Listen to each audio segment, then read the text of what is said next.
मोहन सरकार का पहला मंत्रिमंडल विस्तार, सिर्फ एक मंत्री कांग्रेस से आए हुए रामनिवास रावत को जब मंगू भाई यानी कि महामहिम राज्यपाल शपथ दिला रहे होंगे, तब भारतीय जनता पार्टी के न जाने कितने दिग्गजों का कलेजा मुंह को आ रहा होगा और सीने पर सांप लौट रहे होंगे। ये क्यों कहना पड़ रहा है? ये क्यों कहना पड़ रहा है कि अब 3 अनार और 30 बीमार हैं मौजूदा सरकार की स्थिति में? आपको बताऊंगा, जब आप इस पूरी लिस्ट को देखेंगे तो आपको भी यकीन हो जाएगा। आगे बढ़े उससे एक परिचय दे देता हूं। मैं हूं भुवनेश सेंगर। आप देख रहे हैं बेबाकी से, दमदारी से अपनी बात रखने वाला प्लेटफॉर्म द लपेटा। छोटी सी गुजारिश है, सब्सक्राइब कर लो यार। तो आइए फिर से लौटते, बहुत दिलचस्प इस बात को, क्योंकि जब पहला विस्तार मोहन सरकार का अटकलें थी 2 मंत्री शपथ लेंगे, लेकिन शपथ लेते हैं इकलौते रामनिवास रावत। कांग्रेस छोड़कर हाल ही में 30 अप्रैल को कांग्रेस छोड़ी और फिर अब भारतीय जनता पार्टी में कैबिनेट मंत्री पद की शपथ ले ली। हुआ भी यूं, कुछ की त्रुटि हो गई, शपथ लेने में गलती हो गई तो 15 मिनट के भीतर 2 बार शपथ करवा दी। और यहां सोच रहे होंगे कि हमने जिंदगी बिता दी भारतीय जनता पार्टी में, 1 2 नहीं 4 4 5 5 6 6 7 7 बार के विधायक, लेकिन यहाँ एक शपथ के नाले पड़े हैं। और ये देखिए, कल कांग्रेस से आए और आज शपथ ले ली, वो भी 2-2। जी हाँ, ये फहरिस्त बड़ी लंबी है। और जब मैं कह रहा हूं, क्योंकि इसमें उनके मन में एक बात कचोट रही होगी कि आखिर हमारी खता क्या है कि उसी पार्टी में जीवन बिता दिया, उसी पार्टी में पहली रहे जिसमें पहली दफा विधायक बने, 6वीं बार भी उसी से विधायक बने।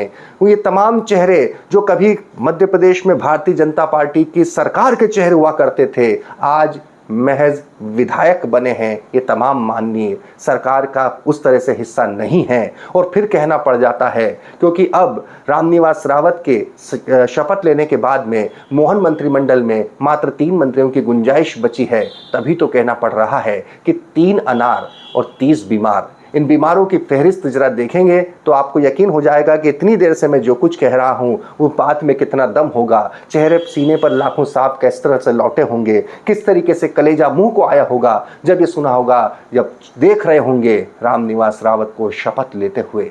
कल्पना कीजिए, किसी भारतीय जनता पार्टी की सरकार की उस कल्पना कीजिए जिसमें पहला नाम ऐसा है कि गोपाल भार्गव जैसे दिग्गज 9-8 9 बार के विधायक भारतीय जनता पार्टी के दिग्गज उस सरकार के मंत्रिमंडल का हिस्सा नहीं है, वो महज विधायक बने बैठे हैं, लेकिन रामनिवास रावत शपथ ले रहे हैं। भूपेंद्र सिंह जैसे इतने काबिल मंत्री, इतने बड़े दिग्गज भारतीय जनता पार्टी के, वो जिन्होंने पिछली तमाम सरकारों में तमाम बड़ी जिम्मेदारियां संभाली हैं, चाहे वो नगरीय प्रशासन गृह हो, वो इस बार महज विधायक बने बैठे हैं। रामनिवास रावत शपथ ले रहे हैं। और यहीं तक क्यों समझे, पूर्व भारतीय जनता पार्टी की सरकार के वित्त मंत्री, बड़े चेहरे, बड़े नेता जयंत मलैया को ले लीजिए।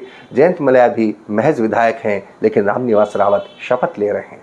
यहाँ तक हम क्यों रुकते हैं? मैंने फिर आपसे कहा है कि बात 2-4 चेहरों की होती तो ये हम न वीडियो बनाते, नए बात कर रहे होते।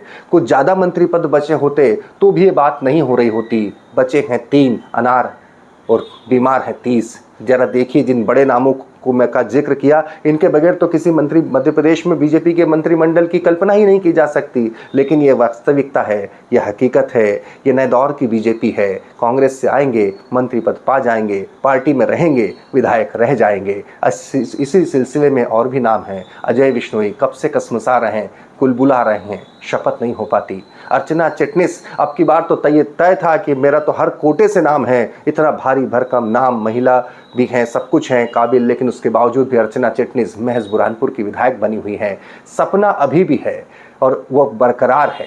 उषा ठाकुर, ये तमाम लोग नेता समझते होंगे आखिर हमारी खता क्या है। और जो उषा ठाकुर जो पूर्व में मंत्री, बिसाहू लाल, अब सवाल ये उठता है, ऐसे भी लोग हैं साहब। अब जबकि कांग्रेस का केवल यही शर्त है कि कांग्रेस से और मंत्री बन जाओ, तो पिछली दफा यानी जस्ट इसके पिछली विधानसभा में जो कांग्रेस से बीजेपी में आए तब मंत्री भी बने, तब ये डील थी मंत्री बने, फिर दोबारा चुनाव भी जीते, लेकिन बेचारे इस बार मंत्री नहीं बन पाए। ऐसी लिस्ट में बिसाहू लाल सिंह भी हैं, प्रभुराम चौधरी भी हैं, हरदीप सिंह डंग भी हैं। ये भी सोच रहे होंगे कि साहब सिर्फ ये स्कीम बिल्कुल नए फ्रेश जो नया आता है उसके लिए होती है, थोड़ा पुराना हो जाए तो उसे मंत्रिमंडल से ड्रॉप भी किया जा सकता है। ओम प्रकाश सकलेचा को ले लीजिए, संजय पाठक को ले लीजिए, राजेंद्र पांडे को ले लीजिए। दो पूर्व विधानसभा अध्यक्ष भी महज विधायक बने बैठे हैं, सीताशरण शर्मा और गिरीश गौतम।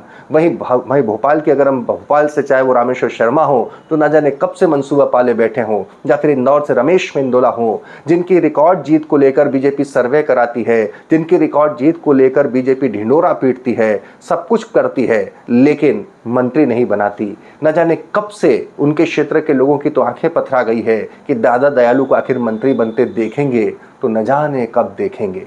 सबसे बुरा होता है सपने का मर जाना। ये तमाम नामों को उम्मीद बनी रहती, ये तमाम नामों की उम्मीद जागृत रहती, आंखों में सपने जिंदा रहते, तब जबकि मंत्री पद और बचे होते। अब सिर्फ 3 बचे हैं। खबर तो ये भी है कि अमरवाड़ा से अगर कमलेश शाह जीतते हैं तो वो भी मंत्री बन जाएंगे, उनकी भी डील कुछ ऐसी ही हुई है। फिर बचे 2, और फिर आपको फहरिस्त तो मैंने बता ही दी है। तो बचे 2 मंत्रिमंडल के पद के चलते मुझे लगता है कि इस बार जो एक मंत्री की जो शपथ हुई है, जो विस्तार हुआ है मोहन सरकार का, उसने न जाने कितने सपनों को खत्म कर दिया होगा। अब तो न जाने कितने दिग्गज ये मानकर बैठ चुके होंगे कि 5 साल यूं विधायक के तौर पर ही बैठना पड़ेगा।